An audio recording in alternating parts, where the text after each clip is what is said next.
Hello and welcome to the Board Game Barbecue podcast, episode 327, brought to you by Advent Games, More Than Meeples, and our Patreons. You've got Connor here for my first episode of 2025, and man, I am just super excited. Come back from Christmas and the break recharged. And so has my fellow host from Queensland, Dana. We just have so many games to talk about. I do. I can't believe it. I've had so much trouble deciding on what to talk about. And you've been all over the socials. You're everywhere. Yeah. I've tried to cut you some slack because you are like our chief socials person. So I better, now that I'm actually playing games again, I better do something about it. Yeah. But it's not just Dana here today. I'm actually the thorn between two roses because backing up for her second episode of 2025 is Lauren. How you going, Loz? Oh, super good, mate. Maybe not a rose. Maybe some of the $5 flowers you get outside Coles. Or whatever, like gross little cretin that sits in between them. That's what I am compared to you two. So, really good. I actually was in your neck of the woods last week, or nearly more than a week ago. Yeah. So where was my catch up invite? I know. I was back at work, unfortunately, and the start of the year is a crazy time. Yeah. You're in a new job, aren't you, Lauren? Yeah, from like a couple months back, but I'm in a new practice, and so my caseload is full max capacity, and I have a lot of Connor, you would know, a lot of those assessments pre-year before the school year starts. Yep.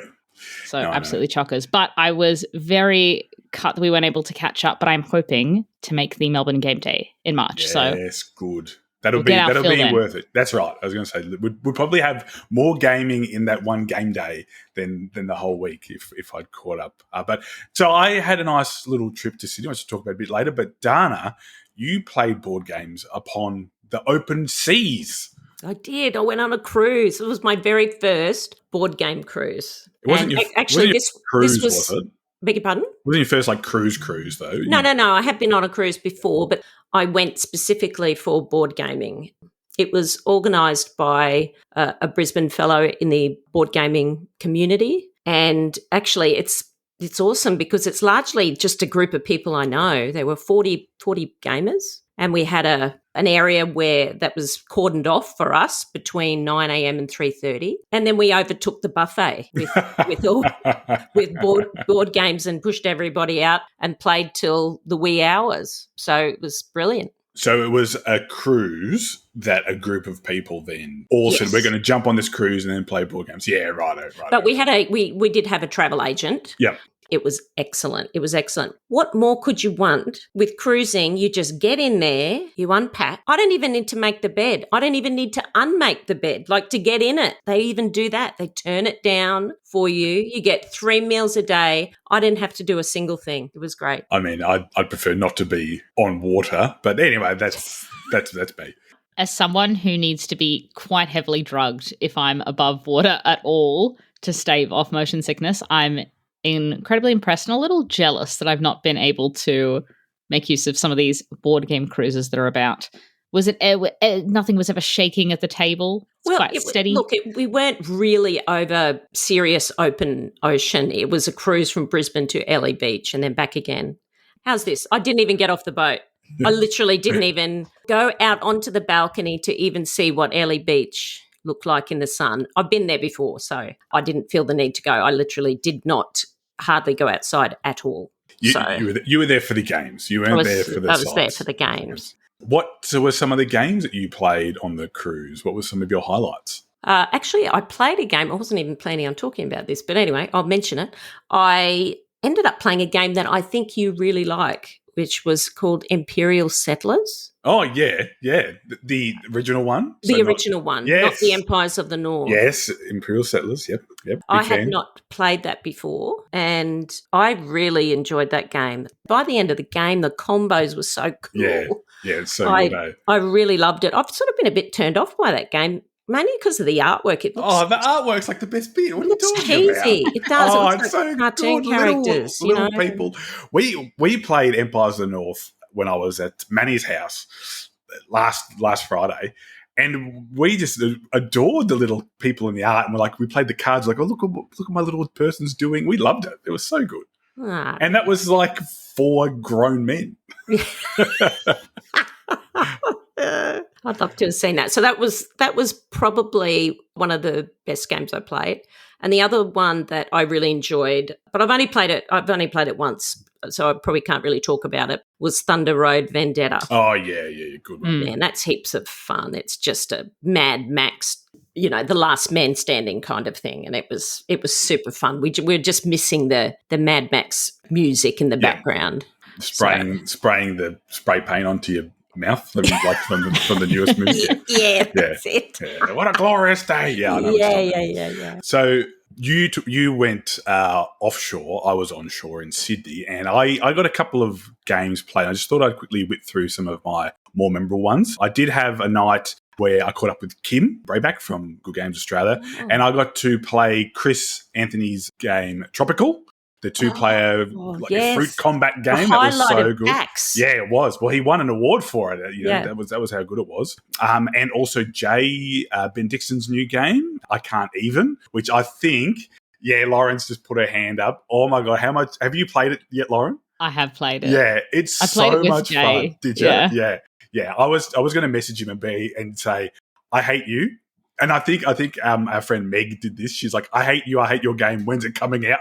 She had so much fun with it. So it's pretty much how it sounds, Dana. You can't have any evens. So you don't have any even numbers. If you've got even numbers in your column, it doesn't score. Yep. And you can't have 2 of the same number in a column because that would make, when you add them together, it makes an even number.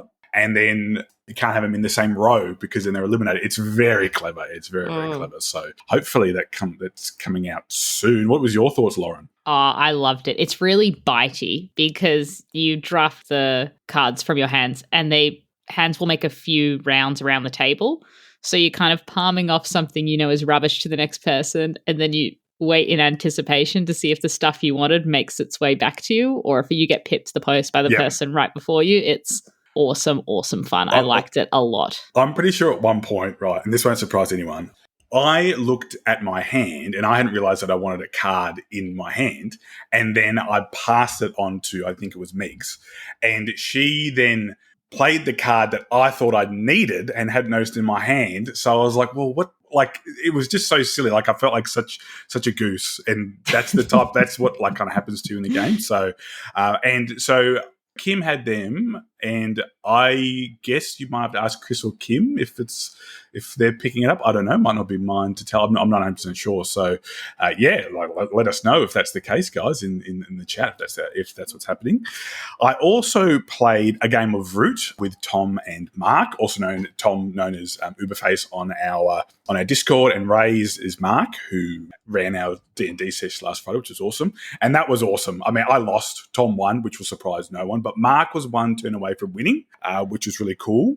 I played an awesome 2-player game called Pathogen with Sarah, where one person plays a virus and the other person plays not the witch doctor, but a doctor trying to heal, and you've got to make one continuous line of tokens. And all the movement is based on this small grid where the virus can move an extended amount, but what the doctor can do is they can change the orientation. So you could think that you're going to be moving up when in fact the doctor's going to change and move it in a different way.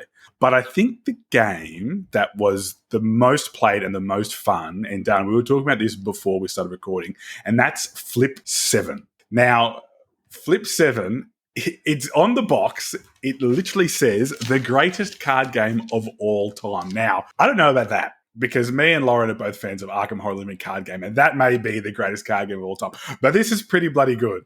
This is pretty, and for a game that's really, really silly. Dana, what did you say before? What couldn't you believe? Well, I've actually heard other people say this as well, but I was saying yesterday while we were playing it with my family, I can't believe that it's 2024 or 2025 rather, and someone has not thought of this yet, because it's so dead simple. Yep. It has some really great moments in it, like where people have just been unable to score points at all, and come back for the win. And you get that freeze on the last minute, in the last minute when you're about to win and you get frozen and, oh, man. That what you just mentioned happened to me because in the third last round, I was on 58 points and you played to 200. So the way the game works, just quickly, is when you get given a card, and as long as your card isn't the same number that's been given to you, you can go again. But if you have the same number, you bust and you're out of the round. So the aim is to get to 200 points. If you happen to flip 7 different number cards, the round ends automatically and you get 15 extra points. So what happened to me is that I was on 58 points in the third to last round, maybe got 70 points or something like that. So a pretty good run in the second last round. And in the last round, who were playing with Locke was eliminated, Mark was eliminated, and then I just kept going and I managed to flip 7 and get 15 points or plus on top of the points of getting the cards. And me and Locke ended up tying on like 205 points or something like that. It was incredible. It was the most incredible game. So yeah, I've never heard of a tie. Yeah. We tied, which is really weird. And then we looked, and there's actually no breaking for a tie because and we were like, do we want to flip a card? Or whoever said, nah. I said, let's just shake hands and share the victory. But yeah, Flip 7. Lauren, have you played Flip 7? I've not had the chance to play this one. And I just see it popping up absolutely everywhere. It seems like my bag for sure, though. Yeah, it's great. You'll have to get Harry. I think Harry's got a copy and get him to bring it to one of your game nights because he hates and loves that game so much, as you can imagine. It can be really bad. Like you just happen to have bad luck or whatever. But just watching other people have their highs and lows it's great. And I love watching Harry have a miserable time. So sounds great. So, look, I played heaps, and I'll talk about one that we played a fair bit in my sizzle. But what have you been playing over the last couple of weeks, Lauren? Because you were on last week, so we will take it a little bit easier on you this week. What have you been playing? Well, I did manage to get Fromage to the table. So that is one that a lot of people might have played because it's on Board Game Arena. And I'm not sure when it fulfilled. So it's a little worker placement game with kind of this spinning wheel, which is kind of interesting. And so you place your little cheese workers and they've got these wedged triangles and it'll rotate the board, but you only get the worker back once the wheel is pointing to you. So you can take stronger actions, but you kind of set and forget that worker and you won't get it back for a few turns. Dana, have you played this one? I have not. Now, I know this surprises you because it's about cheese. I was so tempted to pledge for this Kickstarter, but I decided not to at the last minute. Look, it's a lovely little production. What I will say that I like more than some heavy euros, imagine a Lacerda game that was about making cheese. You'd have to build your farm and then purchase cows and then send them off to be milked and then churn that milk and all these sorts of things, right? But in Fromage, you place a thing and you've made cheese. That's it. Right. Good. So it was a bit like viticulture, where it's like you get the grapes and you make the wine. Like, that's it. That's it. You've made it. It's done. Yeah. And this is going to sound like a bit of an odd comparison, but it reminded me a little of Come Sail Away, which is a Sashi and Sashi game. It doesn't have a Mancala system or anything like that at all. But just from the point of view, we're having these few little kind of scoring mini games that will rotate. So there's one, and they're kind of spatial in nature. So there's one where you're trying to get them in pairs next to each other. There's one where you're trying to get rows and columns. There's one where you're trying to get them on all of the different shelves. So basically, you're just kind of strategically placing, and things will circle back to kind of score in different ways. There's one that's a little area control thing where you're trying to kind of place cheese across the different regions. I thought it was quite charming, quite interesting. It's on BGA. It surprisingly works quite well in person. The spinning part of it works quite well. It's very, very light though. It looks a lot more, I don't say beefy because it's cheesy, a lot flavor, full-bodied. It looks more full-bodied than it is. That's right. Yeah. But I was very charmed by it. It's very quick. We played it, teach, play at 3-player, done in 45 minutes on the table. It's a very, very light game. I was pleasantly charmed by it. It's quite nice, and the art is lovely, and the cheese theme is divine. I've never had a brie I didn't like, so this game is me neither, actually. I've had too much brie on many occasions. But my God, I've had so much cheese these holidays. It's the season of cheese, is it not? My God. Anyway. Enough cheese talk. What else have you been playing, Dana? I am finally going to talk about The Gang. So the gang is a poker version of Crew Mission Deep Sea, maybe. That's sort of what it reminds me of. It's not like a campaign game like the Crew is, but it gives me those vibes. So instead of being about trick taking, it's centered around Texas Hold'em poker and a bank heist. The aim of the game, and it's a cooperative game, by the way, is for players to get the strength of their hands in the correct order after the last card has been revealed in the center for the community cards. If they are in the correct order from weakest hand to strongest hand, you've unlocked the first stage of the bank vault. If you fail, you set off an alarm and that you get 3 successes and you win cooperatively, or 3 losses, you lose. So for those of you who don't know poker, you get issued 2 hand cards. And then you have a set of community cards. In the first stage, 3 community cards come out. And the idea is that you need to make the best 5-card hand out of those cards. It could be all of the community cards could be the best hand. And the hands range from just a single card with a high number, like in a normal deck of cards, to, say, a royal flush. So the beauty of this game is that when you get your pocket cards and then you've got the flop, which is when the first 3 cards are dealt out, the community cards, then you've got the turn with the next one, and then the last card is the river. In between those times, you're sharing information, but you're not sharing information verbally. You're sharing information with these sets of chips. So you've got white, yellow, orange, and red. So at the start, once you get dealt your pocket cards, these chips come out and they're labelled 1 to 5. Actually, I think it can play 6 players, but we've been playing 5 because that's what's in our family. And basically, you're going to take a chip of how good you think your pocket cards are. So if you were perhaps dealt 2-5 offsuit, you might take the 1 chip because that's a weak hand. And if you were dealt 2 aces, you might take the number 5 chip. And that's just how you let everybody know the strength of your hand. So hopefully everybody understands where you are in the ranking of hands. And as you go through, so when you get the flop, you'll take the yellow chips and you'll start doing that again. And with these chips, when you take a chip, let's say you think you've got the weakest hand and you take the 1 yellow chip. Well, someone else maybe on the opposite side of the table might say, actually, I think I've got the weakest hand. They can actually take that chip off of you and you can take that chip and give them your chip. So it ends up being a lot of looking around the table. You're sort of trying to get information from people's faces and then you think, no, I think I've got the weakest hand, and you start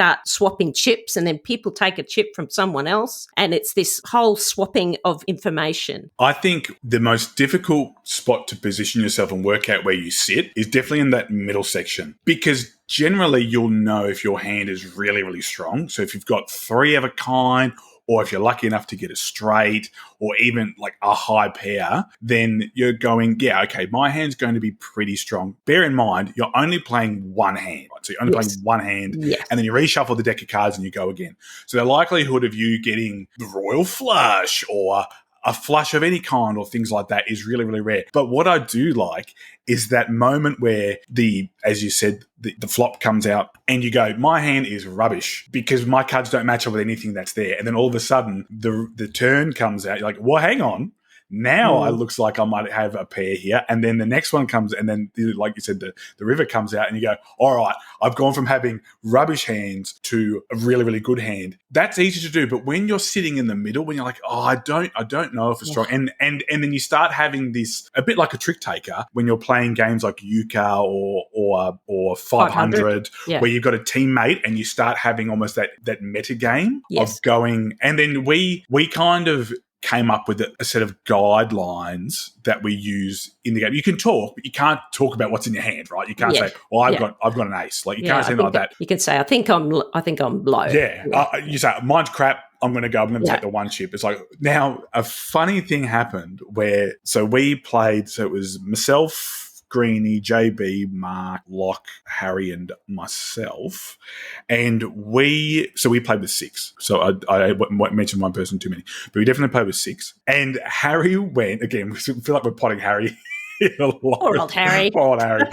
Harry was like, there is no way anyone's beating my hand. Not at all. And I had a straight. So I had a straight with my pocket cards after the river came out. And I thought to myself, how can he have a stronger hand than me? Because there was no duplicates, there was nothing, and there wasn't a flush or anything like that. And I was like, he can't have a stronger hand than me. But he had a straight but a low straight, and I'd had a straight but a higher straight. So and then that I was like, well, he seems really confident. And we were playing the thing where you could take it, but I was like, hey, look, I don't want to cost us the game. So I just kind of left it there. And then, so he, off the top of my head, he went like 5, 6, 7, 8, 9. And I went 6, 7, 8, 9, 10. 10. And it's like, it's very, very hard to get it right in that order. But I guess the thing that I will mention is that it actually only matters where the red chips are, whatever chips you took in the three colours, the three first colours, doesn't matter. It's only the order of the red chips at the end after the river is what matters. Yeah, and that's right. But sometimes that's where looking at the cards that people played previously, and JB was really good at this, he would look at it and be like, oh, well, you went all of a sudden from a 2 to a 4, and then they've downgraded. So what's come out that's changed that? Because nothing else has really changed it for the other person. So maybe you should stay a bit low. It's very clever. I left going, that is a very, very clever game. Again, that, not to talk it down or anything, but it's very, very simple. It's poker. It's cooperative poker. It flows really, really well. My husband is an avid poker player. He's been in a poker group for years. So my kids have sort of grown up with knowing a little bit about poker. So it was kind of easy for us to pick up. So we sort of used some of the advanced cards. I don't know if you did that, but they might make things a little bit harder for you. For example, you might not be able to communicate with the white chip, or in the yellow stages of the chips, you're not allowed to swap. You're not allowed to do any swapping of chips. When you take a chip, that's it. It definitely sounds like you need to know poker to be really good at it, but it's great to hear that you can kind of modulate the difficulty for people like Ben, who are very familiar with poker, very familiar with the odds of different hands from certain flops and rivers and whatever. But it's like the mind plus, right? Yes. It sounds... Yep. I think it's very accessible, to be honest. If you are familiar with Yahtzee, you true. kind of have an idea of what a full house is and what a straight is, because that's sort of what's in Yahtzee. So if you're familiar with those types of games, I think that you would probably pick this up fairly quickly. And we actually tried a variant that was suggested to me by Kerry, who is in our Brisbane community. And she suggested, instead of playing Texas Hold'em poker, use Omaha poker. I don't know if you tried that, Connor, at all. So Omaha, instead of getting 2 pocket cards, you actually get 4. But you can only use 2 of the 4, and you must use 2 of the 4. So what that means is when you're just playing regular Texas Hold'em poker, it's not uncommon for 3 people that their best card is just a high card. That's not uncommon. But with Omaha, you'll find that the occurrence of those higher ranked hands come across a little bit more. Yeah, so you will get full houses, you will get straights, and you will get flushes and things like that. And it really elevates the game. So I don't know, I'd recommend just trying it, playing with the Omaha rules. And I have read on BGG that people do suggest trying it with the Omaha rules. It's really good. And I don't think I would play it the other way again. Yeah, so highly recommend it. That might, and it probably does make it a bit more accessible for people who, trying to work out, okay, where does that sit, when you can actually be like, oh, well, I know that 2 9s is going to be higher than 2 5s. Like, that's just simple maths. Even I can do that. Yeah. So that was the game. Very good. If you're into cooperatives, if you liked, it's not trick taking, but if you like things like the Crew, then I think you should give it a go. Yeah. Lauren, you played one of my favourite games from last year, and that's Civolution. Yes, I did. I got the chance to play Civolution.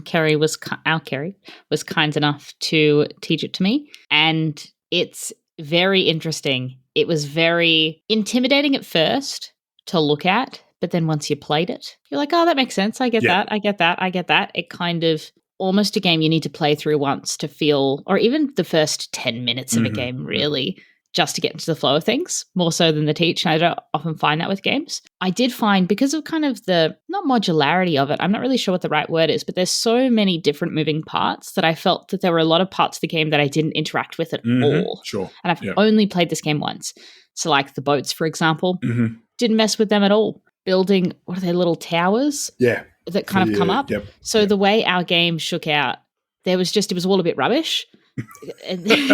So it's every game for me. None of the castles were really, no one really engaged with that. But I did like the kind of sandboxy nature of my little Excel spreadsheet of what I could decide to upgrade and utilize, and constantly shooting myself in the foot of upgrading something, but realizing, shoot, well, I had to have gone and done that first, and I didn't do that. So I was constantly making mistakes in kind of the programming and sequencing of it, but I could definitely see how the cogs all worked together. I really liked the aesthetic of the board. So the actual main board, I thought looked really nice. The theme was very bizarre, but it's a weird theme, eh? What is the theme? What is the theme? You're effectively a god, but not like you're an alien that's been given a race to sort of bring up. And each time you play it, it's like you're simulating another race going from the Stone Age, then moving up. And you can give them mutations, you can change their brains and stuff like that. It's very, very strange. I mean, you're like sat in front of a computer console playing it's a Civ simulation. Game. Yeah, that's right. That's exactly what it is. It's like me playing Age of Empires. Bizarre. But so it's almost like a parody of itself. But I did really like how that emerged, how you kind of flip off tiles and flip over tiles, and the actual board changes and develops. And that kind of small tactile part of it, I feel like really did lean into the evolving board state of a civilization game and things evolving. And that was very neat. And I really did like the different powers that you were able to fiddle with. I liked the kind of being able to transport goods from the table. I really liked the card play. It was really interesting. Because I hadn't played it before, Kerry was kind enough to give us kind of one of the really gentle, synergistic starting hands of cards. So that made it much easier for me to build an engine and lean into a particular card type, whereas she was kind of drafted from a random bunch of stuff. So if you get the right cards, your engine can really ramp up. So that was really, really cool. There was a lot to like about it. I've only played it once, but because there were so many parts of the board game that I didn't engage with, I feel like I would have to reserve my full judgment until I've played it a few times, because there's too much to do in the game that I would have to play it a fair few times to see how all the different parts shake out, because you really can't engage with every part of the game. You just have to say, I'm full on ignoring that part, which in a game that's relatively heavy is not a bad thing, right? If you kind of don't get the rules for a section, you can say, all right, cool, I'm just not going to do that bit. Yeah. It's like the gladiators in Hadrian's Wall. Does anyone know how they work? Tens of times. There you go. Yeah, and the thing is because it's a Feld game, you get points for everything. You get points for sitting down the table. Like, it's really, really good, and it is rewarding. I still love building out that array at the top and trying to get everything to work and link. That's heaps of fun. I love seeing like what my dice allow me to do and trying to work from there as well. It is so good. I still don't feel like I've played enough to sizzle it. I think I need to play it a couple more times. But yeah, man, it's so good. It's such a good. It's certainly featured in a lot of top 10s of 2024. Yeah. It's only just been released though, hasn't it? Like, it's very new. I got it from Dean at the Sydney Game Day December last year, or November last year. So new. Yeah, it's pretty new. I'm going to quickly talk about a game that was given to us by Let's Play Games, LPG, and that is Nekojima.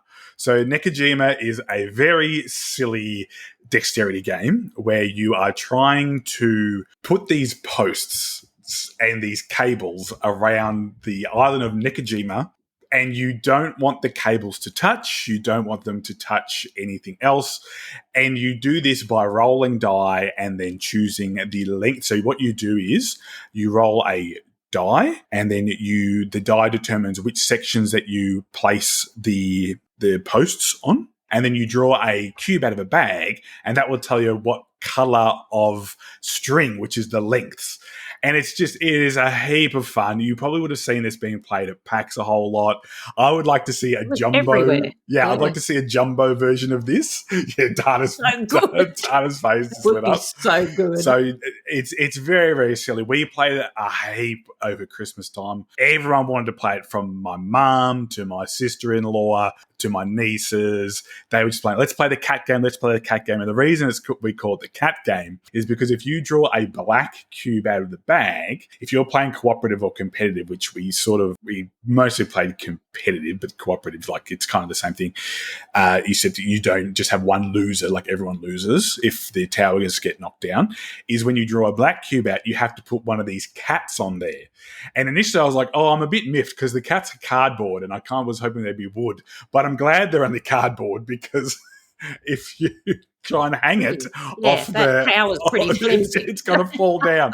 And there's one, we call it the fat cat because it's the hardest one of them to hang up. It's got like one little hook that you can do and it's huge compared to the others, and we always left that to last. But yeah, Nikojima, it is a heap of fun. Like I said, you've probably seen it being played at all types of game days. I think it was even at PlayCon. It was at PlayCon because I've got a photo of a crowd standing around this group watching people play it, and it looks really awesome.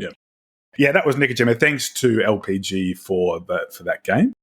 One more that I did get to play that I just wanted to quickly talk about, which was from now 2 years ago, is Star Wars, the deck building game. And I think it's had a follow-up since then, which is a standalone Star Wars, the Clone Wars. Yep. But it was very interesting. It's a head-to-head two-player deck building game. One person plays as the Rebellion, the other plays as the Empire. And the cards are very thematic. You're getting star bases, you're attacking one another directly. It's very swingy.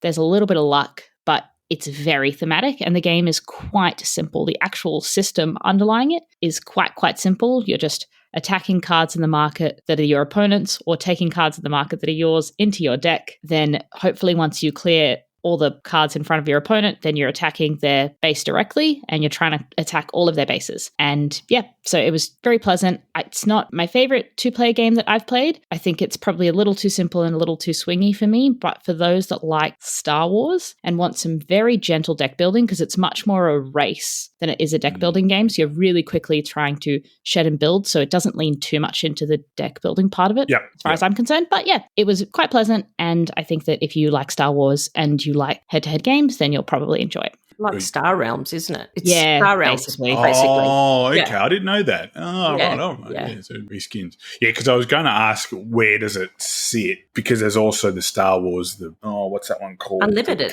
Is that Unlimited? Is it that one? Star Wars Unlimited. Yeah, where you're playing against each other's head-to-head. Is that one? Yeah, I've not played that one, so I'm not sure how they would stack up. Yeah, and so very, very good. Dana, you have a couple more games. I'm going to do it quickly. I'll try and do it. Yeah. Take as much time as you want.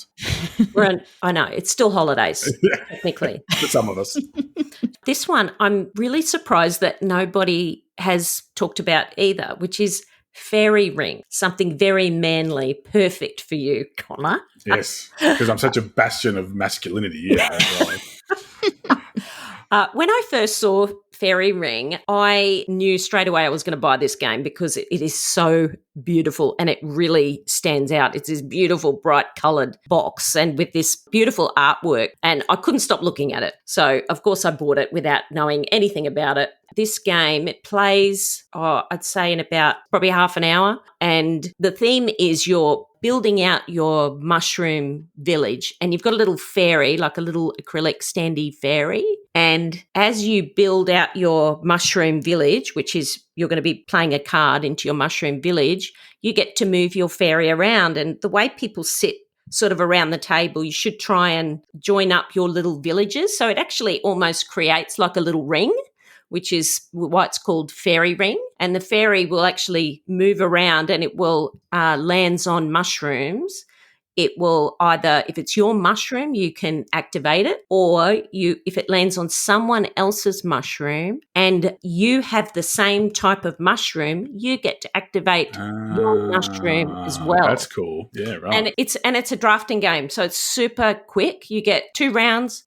Each round is 7 cards, of which you only play 6. So it's only 12 cards that you're actually playing. And on your turn, you just play your drafted card and you play it. It'll have a little number in the top left corner which says how many spaces your fairy can move. I think it's from 3 to 7. And you'll move your little fairy, and where it lands, you will activate either someone else's and yours or your mushroom. Now, how you win the game is to get the most mana, really, or the most points. And it's a bit of a weird sort of way of doing it. So what happens is when you score points, you take mana in the middle of the table, little wooden tokens. But every time you reach 20, you must exchange it. You hand in the 20 and you have a little score counter that's hidden, and you change that to 1, and then you keep it covered up. So during the game, you never really know quite how many your opponents have. And that's actually what is going to score at the end of the game, what number is on that counter, not actually how much mana you have. And it's quite interesting because do I build up these mushrooms on top of each other and make them really powerful mushrooms so when people land on them, they're going to give me really big points? Or do I spread my mushrooms out and just build lots of little ones so that my opponents they can't actually get out of it and I have to spend 3 turns trying to move through my mushroom village? And it's really, really fun, and it's super, super fast and super easy to teach. The components are really great. This was, I've been watching a lot of YouTube lately. This was number 2 on small box games for the year from Thinkathema. And I can understand why. I played this a lot and it's really great. And there's also some achievement cards in there, double-sided achievement cards, if you want to add that. And so if you achieve 2 mushrooms with 4 levels in them, you can put a little token on there and get additional points. So it's a fantastic game. There was actually a guy there who plays a lot of D&D and Magic the Gathering. He's a very blokey bloke. And he sort of said, I'm not sure I could probably take this to my group. Because it's very fairy-like. Yeah. I had zero interest in this game until you explained it, and now I really want to play it because I want to have that thing of either building the big mushroom up or making different ones. That sounds really, really fun, actually. Yeah, I have definitely not given this game any time of day, and now you've made me rethink all my decisions of ignoring it. Excellent.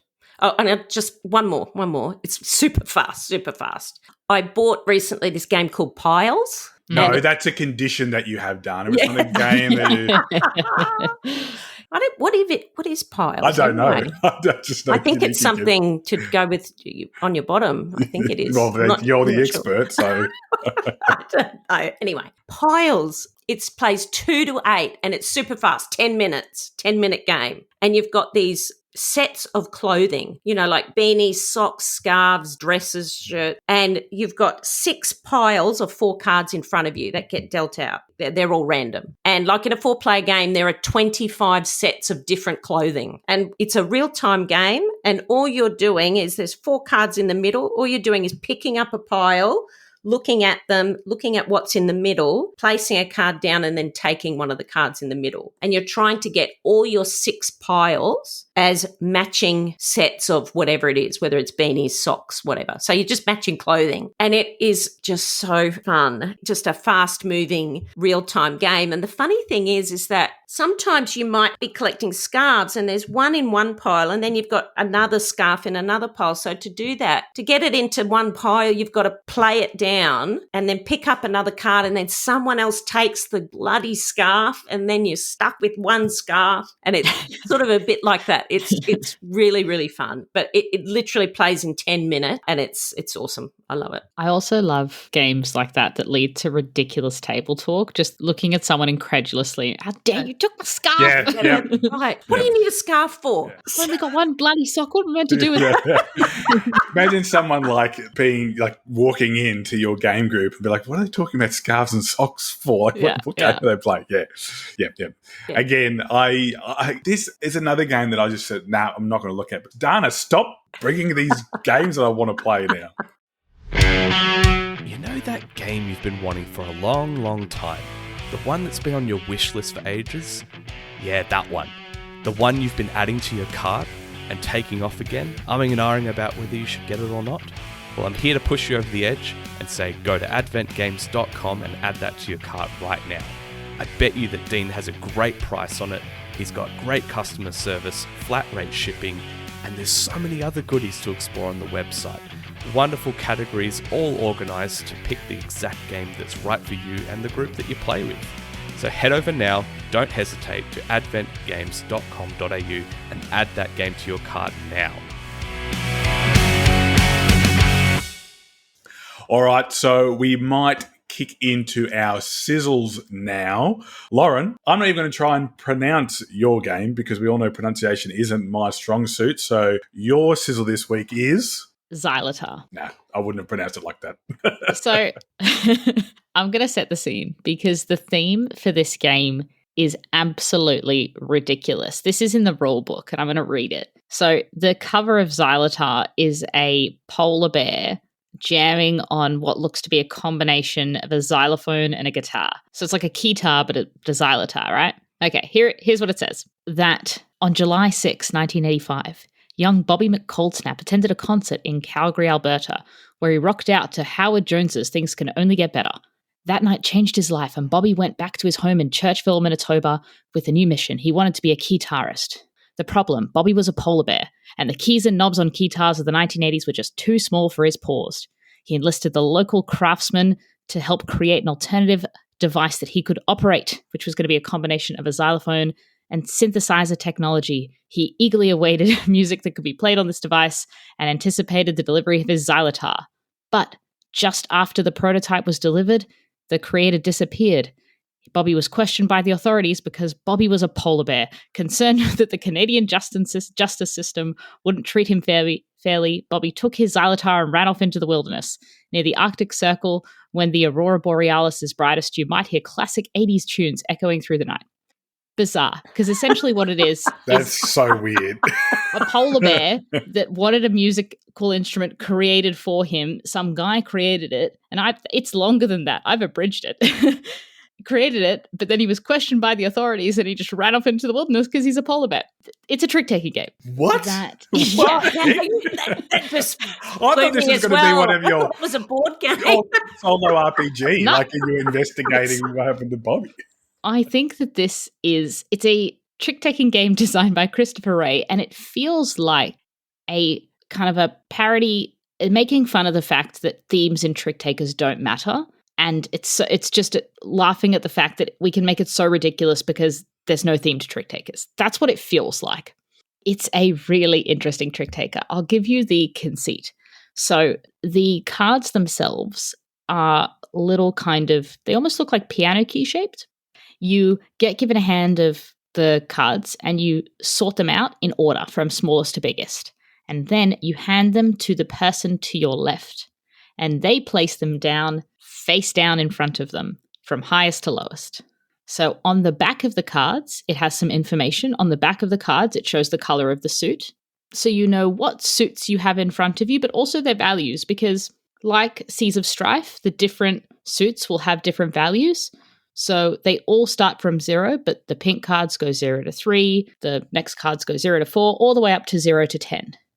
And those 0 to 10 are the trumps. So you have, at the beginning of the game, a bit of information, which is what suits you've got, what suits your opponents have, how many trumps people have, but also kind of how high those trumps are. Because if they're towards the high end of their hand, then that's a pretty high trump. But if it's right to the very end, it might be the 0 trump, you don't know. And as the game unfolds, you're going to get more information. Because as soon as I pop down a card from the middle of my hand and say it's a 5, you now know that everything to the other side of that part of my hand is a 5 or less. And the other side is maybe a 5 or higher. But only if you can remember that, right? Because you also Memory. theoretically know exactly what is in the hand of the person you ordered the cards for. So there's all this information that you have, but you kind of don't because you can't really remember it. At least if you're me, you can't really remember it. So it's really fuzzy as you try to work out what's in other people's hand, but also what's in your own hand, because you're playing everything blindly because obviously they're face down. And so you just flip them and see what they are. So initially you don't really know what you're playing, but as the game progresses, you get a better idea of what's in your hand until eventually it could be theoretically deterministic for some things. Other things, so it plays like a must-follow trick-taking game. If I lead with one suit, then you have to follow. But there's a lot of suits. And the other little wrinkle, so you're going to get a point for every trick that you win, but you also bid, much like in other trick-taking games. Oh, God. Oh, my God. This is many layers, many layers. There's layers upon layers. This is an onion of a trick-taking game. It's the way you bid is at any part in the round, you can say, I'm going to do my bid, which you would do before your turn. You take any two cards in your hand, which are next to one another, and you pick them up and look at them. And at that point, you have to make one of those your bid. Oh, and the other you put back in your hand. Oh, Lord. So you could theoretically do that right at the beginning of the game. But then you're locked into a bid that everyone knows. Yeah, right. Okay. Yeah, if you do it too late towards the end, then you might stick yourself with a bid that's impossible to achieve. Yep. And you're going to get 5 points if you get that bid, if you win that number of tricks, which can be 0 because all of the suits go down to 0. Okay, right. You can try to win 0 as well. That's totally possible. But you kind of want to know a little bit of information about your hand first, and you also don't want to give away too much too quickly. There's so much going on in this game. Knowing when to lead, what to lead with, when to try short suit someone, when to try short suit yourself, because it's a must follow. So as soon as someone plays and you can't follow, the decision of, okay, do I trump it and win it because I want to, or is there something that I probably want to get rid of because I want to know that part of my hand? But if I do that, am I now giving someone else too much information about their hand? It's layers upon layers upon layers. And so naturally, because of all those layers, I'm garbage at it. But it is just, there's so many trick takers now that are kind of variants on the system. They add additional mechanisms that things don't traditionally exist in trick-taking games. This, for the most part, doesn't. Aside from the fact that you don't know the order of your hand and someone else does, right? And most of it is fairly traditional trick-taking tropes and ideas and skills. It doesn't add too much to the system to make it interesting because there's so many that add like all these different, there's hidden rolls and there's special powers and all these things that are totally outside the realm of trick-takers. This doesn't add those. And the fact that it manages to be still so novel and still so interesting is really cool. Is it just one round? Or? You'll play a few rounds. I mean, every game, I couldn't even tell you what the rules are because every game I've played, we just kind of played until we wanted to stop or played until we had to go. But I'm pretty sure there's something in the rules. You achieve a certain number of points or a certain number of rounds. Yeah. I've just thoroughly enjoyed this game. It's a little box. It's really cheap. I went and looked shocking it up. For me. I've not heard of it. Yeah. It looks like a sugar replacement. The name of it. Having your coffee instead of sugar. What I did see is, I don't know what convention it was, probably said on one of the other pictures, but whichever one they were showing it off at, they had a giant Xylotar and all these people were taking photos of it, and it is a xylophone. It looks so stupid. Such a dumb theme, but it's published by Bezier Games, who make, the One Night Ultimate Werewolf series and things like that. So they do good little products. Cat in the Box is theirs too, I'm pretty sure. So another trick taker. It's a reimplementation of another trick-taking game called Magic Trick, which I'd not heard of, but the designer, I guess, originally self-published it as Magic Trick, and then it was picked up by Bezier Games, and they gave it this ludicrous theme. It's not going to work. We're going to use this theme instead. Yeah.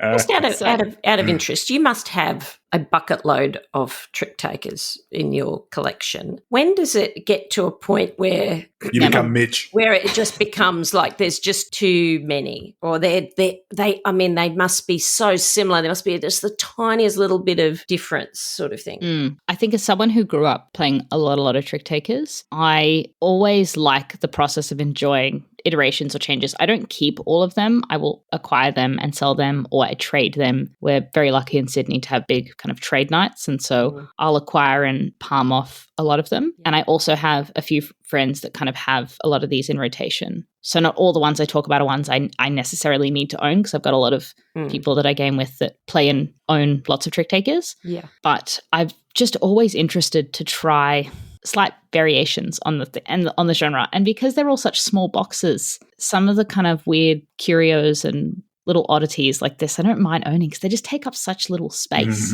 right? It's not like committing to Civolution or, I could take my collector's edition of Castles of Burgundy and fit just about all the trick takers I own in that box. They're good too, like, because the process of trick taking is not something that's exclusive to board gamers or hardcore card gamers either. It's something that's been around for a really, really long time. I'd say it's like what you're talking about with the poker, Dana. It's like, I understand trick taking. I understand this beats that, and I've got to follow suit and yada, yada, yada. And then it's like, well, we're not going to play with that rule. Or instead of just this being the trump, there's a super trump, and so on and so forth. So it's something that's really transferable, as opposed to, I guess, something like area control or, that's a board game type mechanic that you need to learn and is exclusive to board gaming, I guess. That's kind of why I think it's possible and useful to have lots of different trick takers, because you don't know what you feel like. You don't know if you feel like a Caesar Strife where you want to not win tricks. You don't know if you want to do, more of a ladder climbing thing rather than a traditional trick taker. So,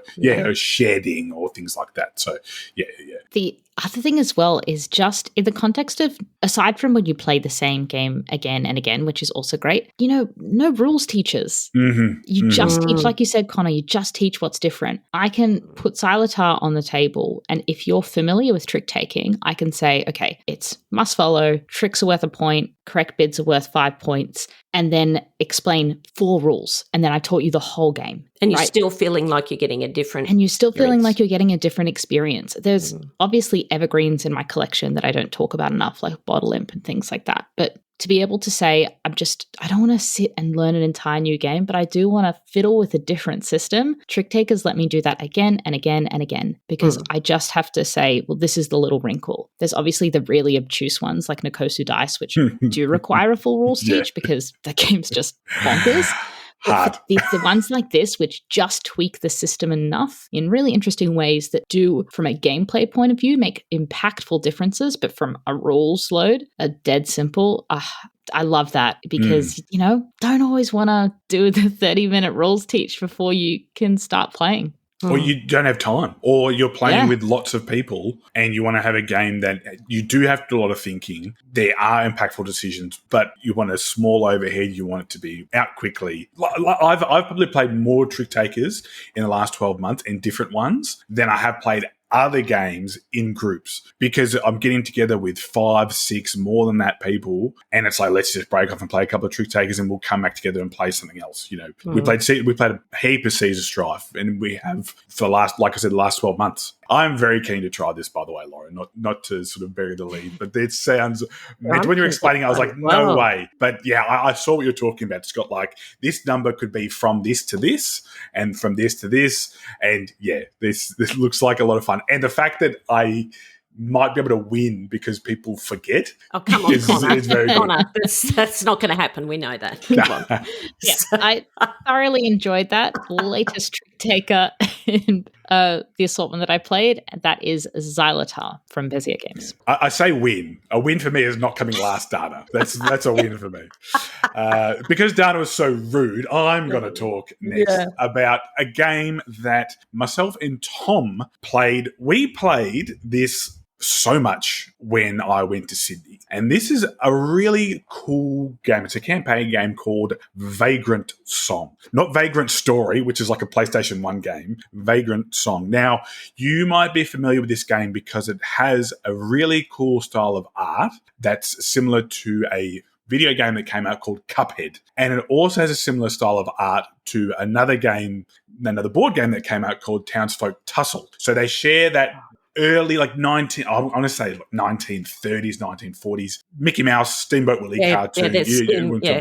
So that look, let's all go to the mill type situation, all that type of stuff. So what you're doing is you're taking the role of a vagrant, which I just called hobos, and what you've done is you've hopped on this train, and it's a spirit train, not a soul train, a spirit train. And on these spirit trains, on this train that you've inhabited, there are these spirits called haints, Haints, so haints. And these haints are lost souls. And it's your job as the Vagrants to bring humanity back to these haints. And that is how you win each scenario. So it is a campaign game. But the cool part about this is similar to another campaign game that I've talked about in Dead Cells. You're not locked into the one character, which I think in terms of accessibility is really, really good. Now, by the end of this little sizzle, I'll sort of talk about some of the things that I think makes this quite an accessible campaign game for people who might not normally play campaign games. So the way that the scenarios shake out is you read out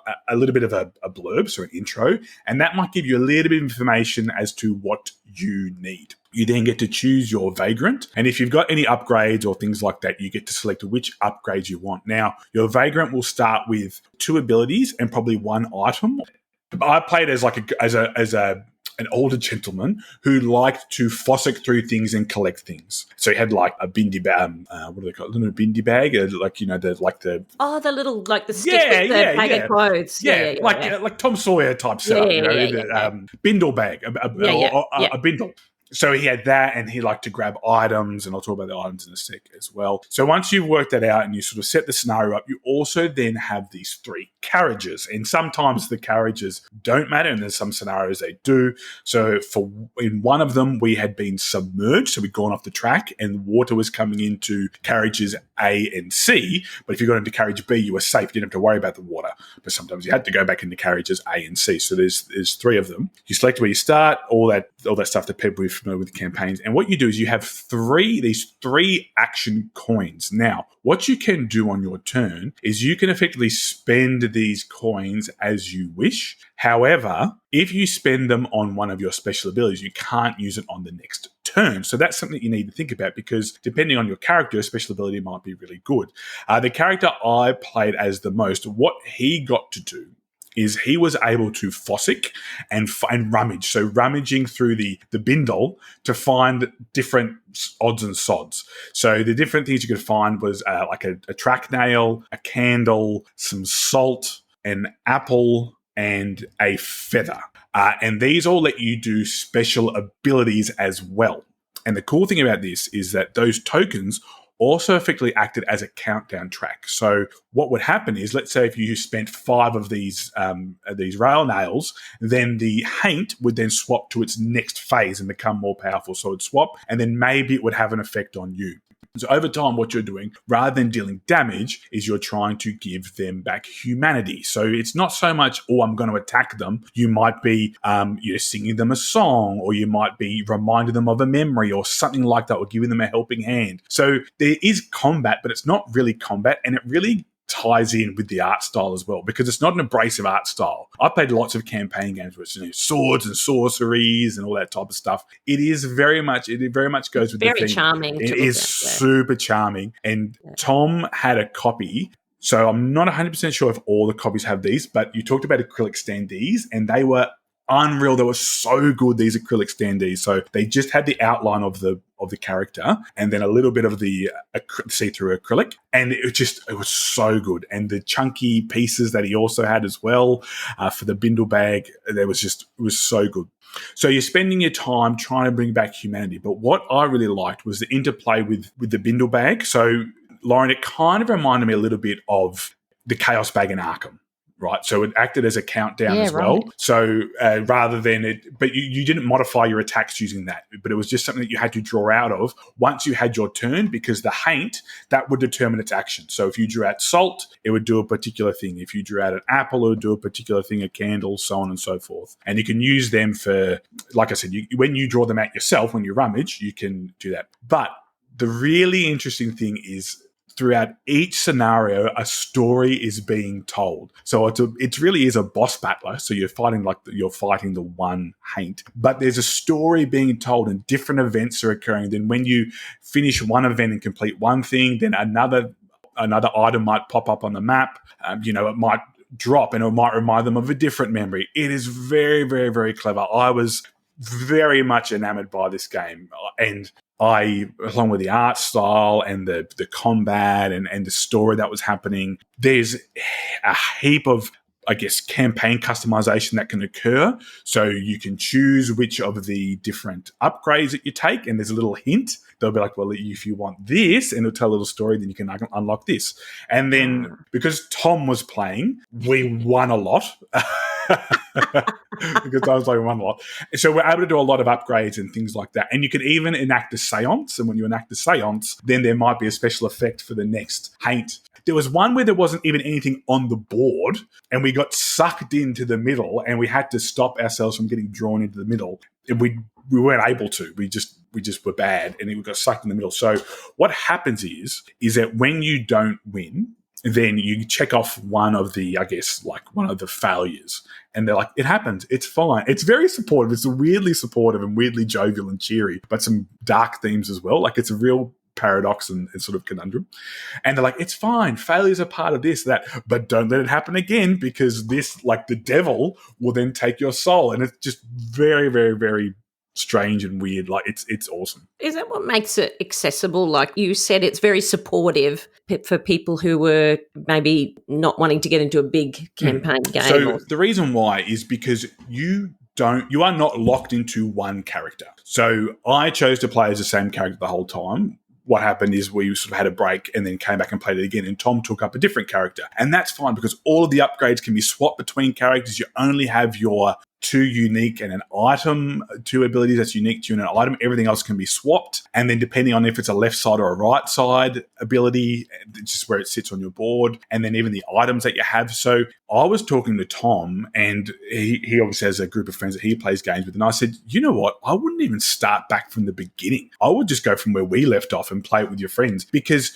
it's not like a Gloomhaven, right? Where you're going, oh, I love this character. I know everything about this character. I've upgraded all these abilities. They're mine. It's not like a D&D campaign where it is your character and you tell the story. It's not like that at all. But where the fun comes is reading through the story, and there's no reason why you couldn't recap someone. So being able to swap and chop and change characters, I think, is a really, really good move. It also means that the pack up and pack down is very simple as well. Because these guys go here, these guys go there. Yeah. Along with the art itself, like it's just, I think it came out in 2022, and I feel like I may have at one stage contemplated backing it. But like most things, you got to get this deluxe version, because the pieces that it comes with, if it was just cardboard, it's a bit like Quacks. If you just had to go back to playing with cardboard, no, it's not going to cut it. It's an absolute deal breaker. So I think it's very, very clever in what it does. The fact that the setup is all the same, so you're always in these three train carriages, but it happens to be so different, just is a shout out to and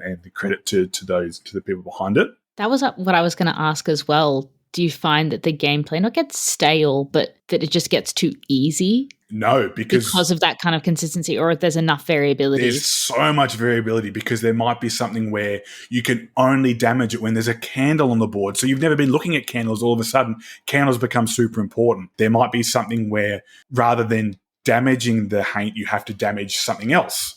And so then someone with lots of movement then becomes important. So like, oh, I'm actually going to use a movement ability. And you can see all these things and read what you need to do first before you choose your character. So you can then go and be like, oh, and if you're thinking about it from a story point of view, it could be like there's these 6 or 7 adventurers that are going on this train somewhere, and these are the 2 or the 3 that we've chosen to do this task, rather than it being the same 3 people all the time, and then you've got to shoehorn something. So yeah, it doesn't make it any more simple. And in fact, I think it makes it a better game, the fact that they can have these different scenarios play out within the same system effectively. It's quite a small box. Like, yeah, you'd think maybe a campaign game, it would be this huge box, but it's actually not. It's quite a regular sized box. So it surprises me there's that much in it. Yeah.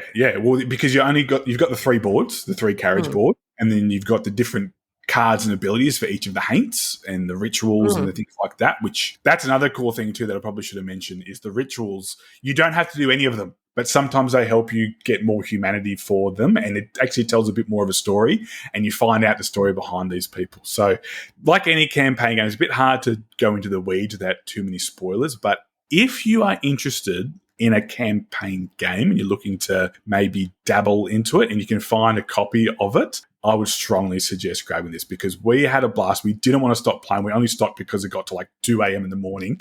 And then the rest of the week was really full. So that's Vagrantsong. Awesome game, awesome artwork. Give it a look if you're interested. campaign games being hard to table and hard to get through, something where you can set it up fairly easy and get through a few games in a night, there's a huge appeal to that, right? Yeah, and that's why we're able to, because we just took our characters off, set up the hates again, and then put our characters back on. It was done. We weren't searching for, and I talked about this with Tom when we were playing, we weren't searching for boards or, I've played games like Imperial Assault where I've got 30 or 40 different tiny bits and pieces that I've got to set up, and it's just a nightmare. It's like, no, you find a crate token, you find this, and then you're good to go. And you know what? If it's not a crate and you want it to be a crate, it can be a crate. So we'll round out our sizzles with Dana's, who I am very excited because I've heard about this game a couple of times and I want to know if I need it. This is where I'm at with this game. Well, it'd be interesting to see at the end of my explanation whether this would be your type of game. So this was my first Ryan Laukat Kickstarter. I know I'm very late to the party, but I'm talking about Creature Caravan. As it is with all of his games, he is the designer and the artist as well. The artwork is very familiar. It's set in the world of Arzium, and it's the same world as Above and Below, Near and Far, Now and Never. I understand that they are quite story-driven. This is not that type of game. So the theme is that there's meant to be like a new threat, and they're called Ember Zombies. And you're trying to get your caravan to the city of Eastray. And on the way, you're going to be helping wandering creatures get to this protected city. So in the game, it comes with a 4-piece double-sided board, and that's just placed out randomly, which is great because it gives you a little bit of variability in the game. On the board, there are different terrain squares. You'll see mountains, canyons, clouds, towers, green spaces in various different places. And you'll start with a player board, 5 dice. You'll get dealt 8 cards, and there are 3 different resources. There's food, bags, and gold coins. And then you've got a little caravan meeple, a little wooden caravan meeple, and you've got 12 little camp tokens, and they look like little tents. And each turn, you're going to be placing a camp token wherever your caravan has finished its movement, if it does move. This game is entirely simultaneous.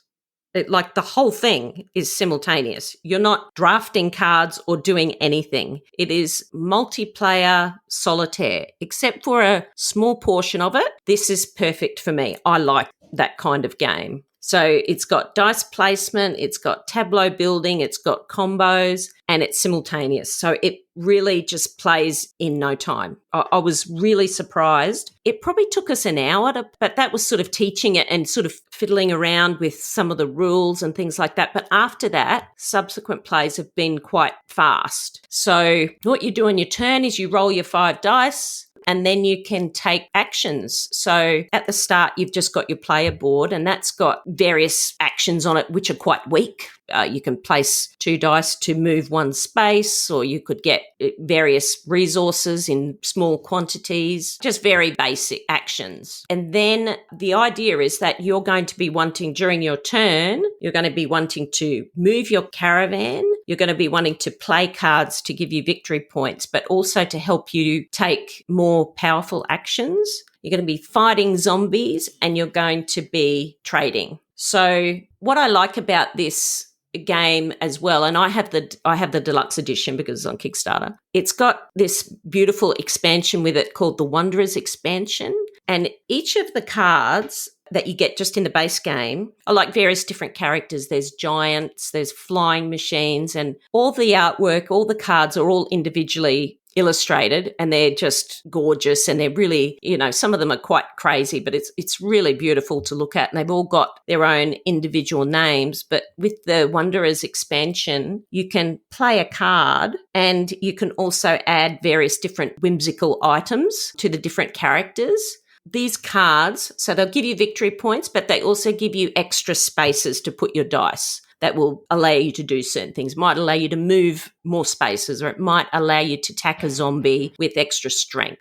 An example is the Ancient Scout Bot will allow you to move onto a mountain space or a green space, But if you have at least 3 shy characters in your tableau, then you can move an extra space. And it will also score you points if you put a camp on a plain space. And so you're really trying to have to make sure that all your cards work well together. And those 8 cards that you're dealt with, you're going to really have to try and make something of them. There is a way to get cards in the game, but it's not super easy to sort of find the cards you want. So you've got to work a lot with what you've got. I was just looking up some of the cards, Dana, after you said how good the art was. And I found my favourite one. It's the Pack Tortoise. That's my favourite card. Yes. I had that today.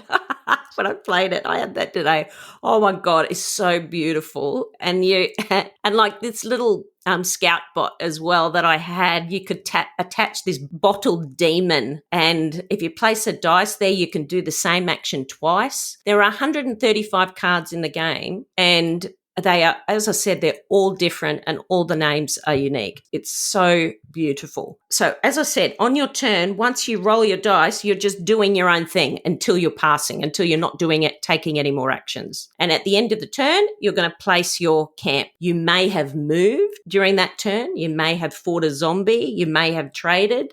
You may not have moved at all, but you're still going to place a camp to show the end of your turn. Well, there are a few elements, 3 elements probably, that I haven't explained in the game. So I should say as well that with your tableau, you can only play 12 cards maximum. You cannot play any more cards unless you have a card that doesn't take up space in your 12-card tableau. So you do have to be careful about the types of cards that you're playing, that you're not wasting that space in your tableau. Can you build over them, or once you kind of commit to a card, no, it's there, so you really got to want it in your engine? Yeah. There are some interesting things in this game. So the first one is travel. So travel is really important, but it's actually quite hard to do. So the board is like this really long board. So there's 4 boards joined to each other with the city of Eastray on the end. And there are 25 spaces to get to Eastray. So in the game, you will score for each column that you've moved towards Eastray. So if you can get movement all the way to that city, you'll score 5 bonus points, plus you'll get 25 points. That is one of the strategies that you can employ. And it's actually so movement is very important. But there are other ways of also getting points in this game. Trading. So trading is getting coins or bags, which is another resource, so gold coins or bags, and trading them to a market. And this is kind of unusual, this particular market. So it's got the market board has these columns, and it goes from trading 2 coins for food all the way through to, say, trading 8 coins for food. But if you can trade 8 coins, it'll give you 22 points at the end of the game just to do that trade. But here's the thing. Once you do it, so once you place a cube and you trade in this particular column, so let's say you had 2 coins and you trade 2 coins for 4 food, you cannot go in that column again for the rest of the game. Plus, it sets off a timer. So that little cube at the end of the turn will move down 1 space. Then next turn, it will move down another space. That column is now blocked for everybody. So you're kind of in this race to try and always outdo your opponents in the trading side of things, because you don't want to miss out on the spaces, because then you're going to have to trade 5 coins and you're going to have to start this whole getting coins engine again to get victory points. So that is really quite interesting. The other thing that is really interesting in the game, and another very profitable way of getting points, is killing zombies. So it seems a bit strange. Like when you look at the artwork, you think, what are these zombies doing here? But anyway. I would definitely, I knew about the zombies. I'd never seen any of the art, but I heard the game before, and I was like, is this the same game? When I looked at the art, I was like, okay, yeah, sure. Yeah, there's zombies there. Anyway, so as you're traveling, there's these little icons on the spaces. If you pass over or camp on a space with this zombie icon, you get a zombie. They'll give you -1 point at the end of the game. If you want to fight the zombies. And to do that, you're going to want to play cards. You're going to want to play cards that have a deadly type card, which will give you an attack value or something like that. And if you focus on that, it has the same thing where I can, if I can place a die that's a 5, that means I can attack a zombie for 5. Well, that's the first column, the zombie attack market. You'll put your coin there, but then in 2 turns, that's gone. And by probably the 7th or 8th turn in the game that we played today, you are having to get an attack of 14 to be able to kill 1 zombie. And it was really hard. So it's once again, like in between killing the zombies and in between trading and in between trying to play cards, it's actually a bit of a race. People who don't like multiplayer solitaire might go, oh, there's not enough interaction. But I find that there's enough interaction with the trading boards. You're racing your opponents to get there. So I find that to be okay. You might think, okay, well, can't I just travel and avoid those spaces? Well, you can, but then you're losing points by traveling upwards and not across. You get points for going across, not for going vertically. It is a really, really great game. And everybody that I've introduced it to has said, I wish I'd backed this. When I play it, I want to go and play it again. And I would just play it I'd be happy just to play it on my own. There is a solo mode with it, but I would just play it on my own. I would be quite happy to play it on my own. You've done nothing to dissuade me into wanting to play this game, by the way. So, no, it actually does seem like a game that I would take and play with my family because sometimes if you're mucking around with other people's stuff in my family, then they get a bit ticky. There we go. So it might be good to have a little bit of multiplayer solitaire, just to throw that in, so like, if it's simultaneous. Imagine trying to do that and muck around with other people's stuff at the same time. It'd be chaos. It'd be chaos. Yeah. But I just love it that it's all simultaneous. I mean, we played this really quickly. Like you can play it really quickly if you know the rules and things like that. You can actually play it very quickly. So it was awesome. If you get the deluxe edition, it comes with like nice wooden resources and if you get the deluxe, it plays up to 6, whereas the retail is only up to 4. Bold to assume that I have 5 friends, but it looks beautiful. The art is gorgeous, and it's got a lovely table. It comes like a nice little touch. It comes with a little map inside the game, and it shows Arzium, and it shows where each of his games are set on the map. This is where Now or Never is set, and this is where Above and Below is set, and it's really quite lovely. So, Creature Caravan. Very good. So that was Xylotar, Creature Caravan, and Vagrantsong. 3 very different games, mind you, and that's what we do here on the barbecue. Talk about lots of different games.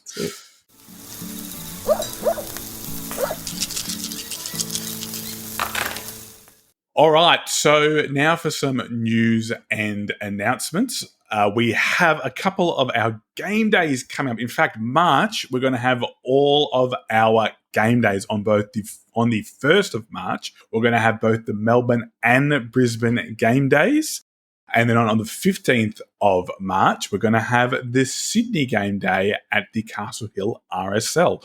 The Melbourne game day is at the Coburg Gaming Arena. The Brisbane game day is, Dana? At the Royal on the Park in the city. How could I forget? And, of course, like I said before, the Castle Hill RSL for Sydney on the 15th.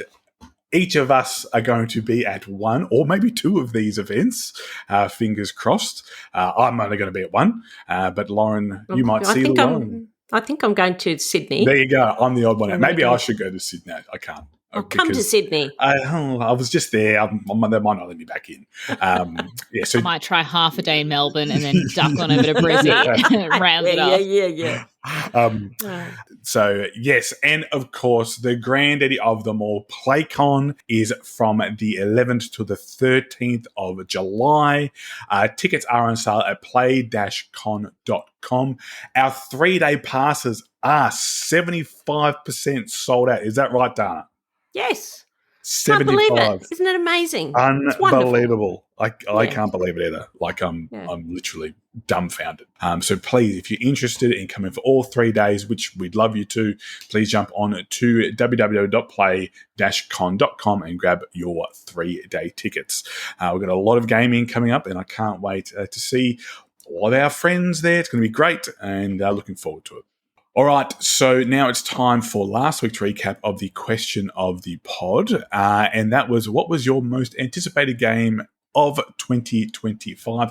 Dana, before we get to the answers, what is yours? Well, I actually did a Patreon pod with Jules about this, and foolishly I forgot my number one game out of the list, which is actually Vantage from Stonemaier Games, Right. his open world game. He's already released the name. Normally he doesn't. And he's actually even released the coins, which is kind of unusual, I guess, but he's released the coins as well. You can buy the coins. But I do like Stonemaier Games, and I'm really looking forward to Vantage. Yeah. So mine is The Elder Scrolls by Chip Theory Games, which hopefully is here soon. I'm like, I need it so bad. I was hoping it would be here like after New Year and I'd have lots of time to play it while I'm on holiday. But I'm just going to have to find time to do it elsewhere. But Lauren, you were on last week, so I might get you to read out some of our responses. Sure. So we've got Christian Suarez that says, I've got a laundry list. Speakeasy, Nippon, Unmatched, Teenage Mutant Ninja Turtles. Connor given the big thumbs up to that one. Formaggio, SETI, World Order, and finally Elder Scrolls. Absolute bangers there. SETI topping heaps of lists. Yeah, I'm so annoyed games. I didn't get to play that at PAX last year. And Nippon, a much anticipated reprint. Megan Moore says Sweetlands, Tend, and Gems of Iridecia are probably my top 3 I'm waiting for. Alison Wiley is clearly a Garfield Games fan because she said Skarbray or The Anarchy. Both look amazing. So Skarbray having a bit of a Legacy of You look to it, but it's not just solo. I think it plays up to 4. And The Anarchy obviously being the much anticipated follow-up to Hadrian's Wall, beloved game of this podcast. Our boy, Bobby Hill. Nicole Louise says, maybe boring to some, but looking forward to knitting circles. Not me. That's a Calico-like game in that universe. It's just this world, right? It's just cats. And Shane says, Avalon, the Rivenvale, and Arthurian Blood Rage, yes please. That sounds amazing. Yep, I'm down. Also, don't know if it counts, but back the reprint of Guards of Atlantis 2. Been keen on that for a while. Also, the Old King's Crown looks interesting. The artwork alone deserves an award. Yeah, Shane, that one I've not heard of. If that game comes and I'm in Brisbane, I want to play that Avalon, the Rivenvale with you. That'd be heaps of fun. Yeah, looks absolutely incredible. And Steppenville says something from each end of the complexity spectrum, 20 strong Tanglewoods and Speakeasy. I can't stop thinking about Speakeasy after playing it on Tabletopia. Yep. I mean, it's a Vital Lacerda game. Lots of people are going to be keen on it, and he does release versions of them online that you could play through before they come out. So that's, great. I played an early version of Speakeasy, which was still very, very good. And I think it's going to be one of his more popular. I also think the theme will draw people in as well. Kind of like with Escape Plan, how people are like, oh, this sounds like a cool game to play. That's how I feel about it. It's a little more brutal than some of his others because you have obviously the Mafia come and just wreck what you've made. But I agree. I think it's going to be one of his more popular titles when it comes out. And Dana, we'll get you to round out the last of our responses. Manny, so this is from Discord. Manny says it's a toss-up between Dragon Eclipse and Nemesis Retaliation. The former, as I'm hoping it's a game that I can play with my son. The latter, because it's been a good while since I've gotten a big thematic beast from crowdfunding. After Manny wrote that, there were a lot of like, oh my God, yes, I forgot about Nemesis Retaliation. So Greenie and Mark or Rays on Discord both were saying, oh yeah, second that. Chris Torkium says, if it delivers this year, Horror on the Orient Express is my most anticipated game for 2025. And Raina says, I will be very excited to see the Elder Scrolls just because I love chip theory games and Too Many Bones. Also very keen to get Spiritfire as it looks like something different and new. For a fun reason, we love Deadpool and we are waiting for Dice Throne Deadpool only, not the other character, just the Deadpool. Hoping it will be similar, unique and special as Unmatched Deadpool. Followed by Stalker, Speakeasy, Tend and the Veiled Fate expansion. 10. I forgot I backed Tend. Yes, I'm looking forward to playing I did too, Tend, actually. Yeah, I did as well. But I got stuck. I was like, well, what comes with my version? And I was like, I don't want to order too many different things. Like, do I need the coins for the scratcher? I was like, yeah, whatever. So yeah, that's going to be cool, I think. Does that happen to you when you go on Kickstarter? Sometimes I think it's so complicated, I'm just going to go all in. I reckon that's a marketing tactic. 100%. Because I get too confused.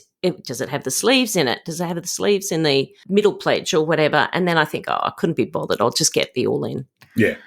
By the end. Yeah. Yeah. It's just us. We're just junkies. So we had the most anticipated game of this year coming, but I thought maybe we delve back to last year. And because I talked about Flip 7 and how much of a surprise it was to me, I thought we'd talk about what is your biggest gaming surprise of last year and what did you enjoy about it? So mine was Flip 7. I just thought how simple and silly it was and how much fun we're getting out of it. What was your biggest surprise of 2024? Look, I would have to say Andromeda's Edge. That might sound repetitive, probably. I mean, that went straight to number 2. Right. In my top 10, It literally overtook Dwellings of Eldervale. Yep. And I was really surprised by that. It's got a space theme, which doesn't do anything for me at all. But that game, I just loved it. From the moment I first played it, I loved it. I might have to retract my previous one, and I might have to go with Dead Cells as my biggest surprise because of how well. I was happy to play. I thought it was going to be fun, but how well it actually used the mechanics of the video game, that was the biggest surprise to me. So yeah. It was when you were talking about, because I don't know if it was on the same episode, but when you were talking about Andromeda, I was like, Dead Cells. Dead Cells is my biggest surprise. Yeah. Lauren, sorry to spring this on you, but do you have one? Mine was probably Shikoku 1889. I'd not played an 18xx game prior to that, and obviously it's pitched as an introductory game to the genre, but I really enjoyed my play of that, despite the fact that it took almost 7 hours with a lunch break in the middle and it was at the full player count. It was just an awesome time. Was that in March when you played it? Yes. Yeah. I remember looking across, and I reckon I played 4 or 5 games. They weren't massive, but definitely 4 or 5 games while you were playing that. And I was like, oh my goodness. It was a journey, but well worth it. Loved it. But I love that. Don't you just love that? You're playing a game and it can just go all day as long as there's cheese. It's just You said that some of my fondest memories in this hobby have been, and not even at an actual table, have been sitting down and then loading up like TTS, and I've played some coin games online with like Def and Mitch and some Lacerdas. And it's you say that and it's like, I've got my whole day set up. I'm just going to play this board game. Doesn't matter. I don't need to be anywhere. We're just going to play it until. And I didn't have the FOMO of other people playing other games behind me either. So yes. I don't know how Lauren did it, but it must have been good. The company could have been better though, right? Yeah, of course. Yeah. Oh, yeah. It wasn't me, darling, before you say anything. I would play that game. But as per usual, it's not up to us, but up to you guys. So please let us know on our social media, on Facebook, on Discord, and on Instagram and X as well. Please let us know. We're looking forward to hearing from you.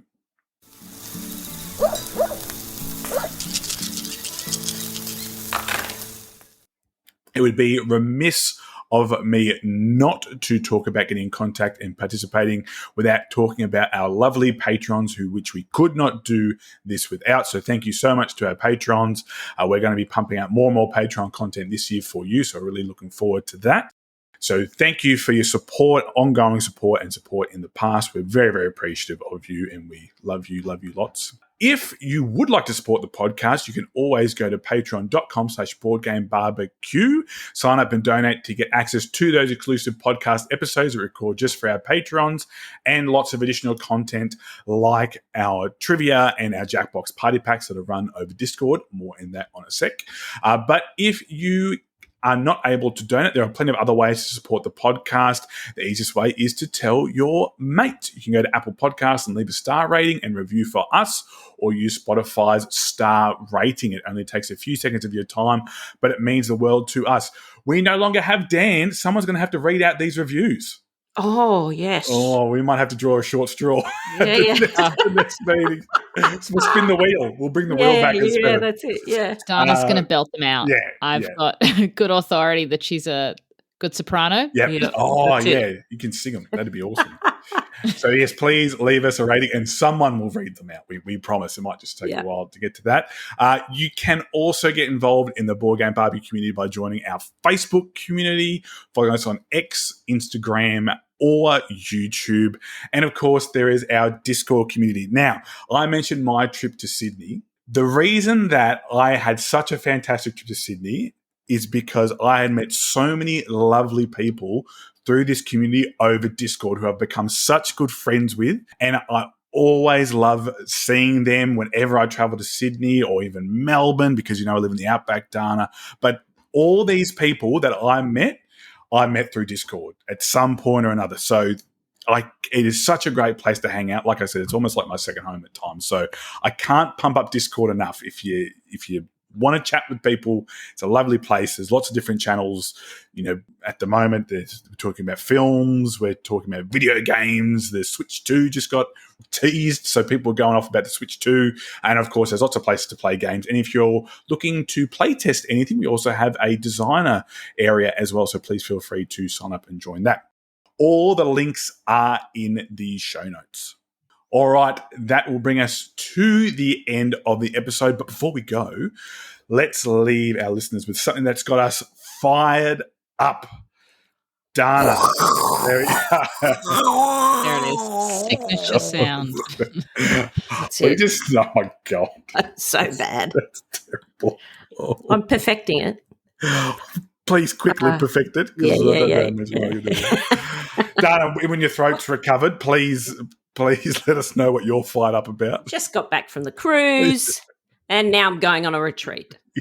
This is just an excuse to eat cheese. I'm just never home. Yeah, we do. I take cheese. I'm going to take cheese with me, a cheese platter with me. But our game club called LXG in Brisbane twice a year has a retreat, and it's at like where school kids would go to camp or something like that. At a school camp.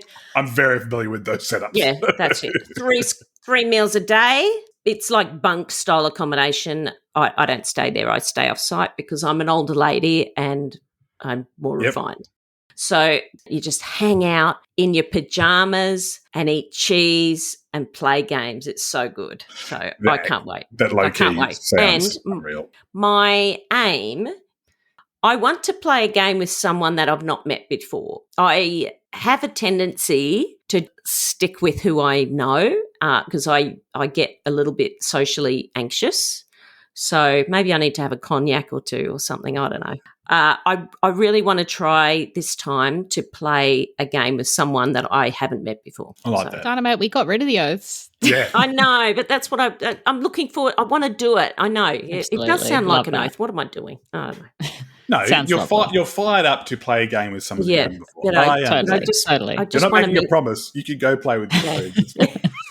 If you're going to this LXG retreat, I don't know if anyone is a listener, and you haven't played a game with Dana, grab her, sit her down and play something like Lord of the Rings Duel for Middle-earth. It's the year of Dana this year. It's the year of Dana. It's not the summer of George, it's the year of Dana. Lauren, what are you fired up about? You've only just simmered down after last week, but what are you fired up about? It's true. I mean, while Dana's achieving her final evolution of being a lady of leisure, I don't have any more gaming-related things that I'm fired up about because many of my Kickstarters are way delayed. But non-gaming related, I did order some art prints from a beloved Australian artist, Bo Wiley. He's got some gorgeous prints. So I've got two. One is a kangaroo having an ice vovo and sipping on a tea, and the other is a wombat with his kind of budgie smugglers and a swimming cap and swimming goggles eating a golden gay time. Nice. So very Australian, but I'm just incredibly charmed by his art, and so I'm super excited to get those prints. Bo Wiley, love them.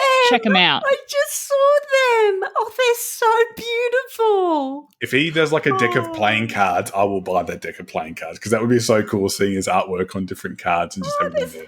I love that. So check them out. But that's what's got me fired up. I like it. A little bit of a fired up adjacent. Very good.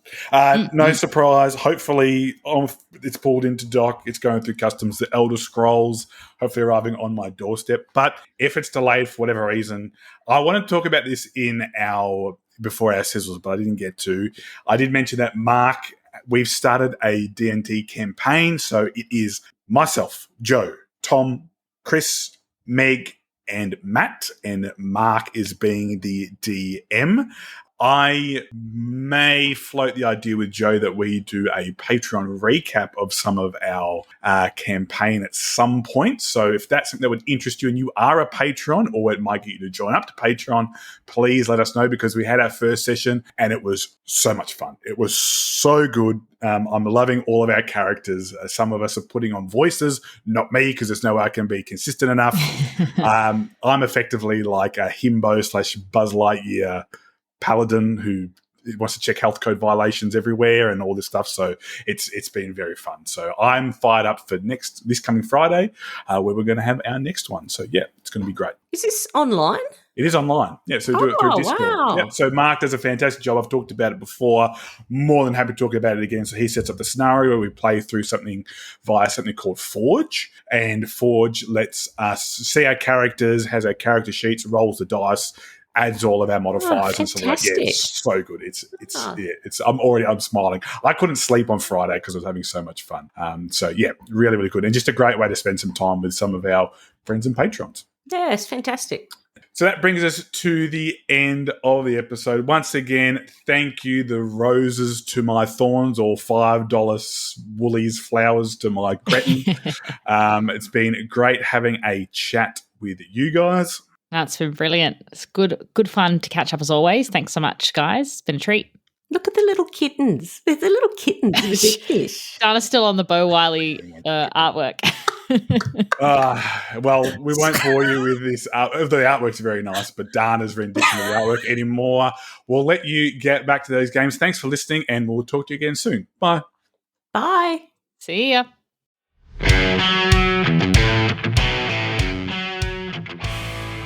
Go to Dana, come back to me. I've got nothing. Sorry, give us a sec, and then there's nothing I'll there. ask it again. All right. Give us a sec. Let me think. Let me know. Let me think. What did I even play last year? What did I play? I actually did a what did I do? Sorry, I lost my train of thought there.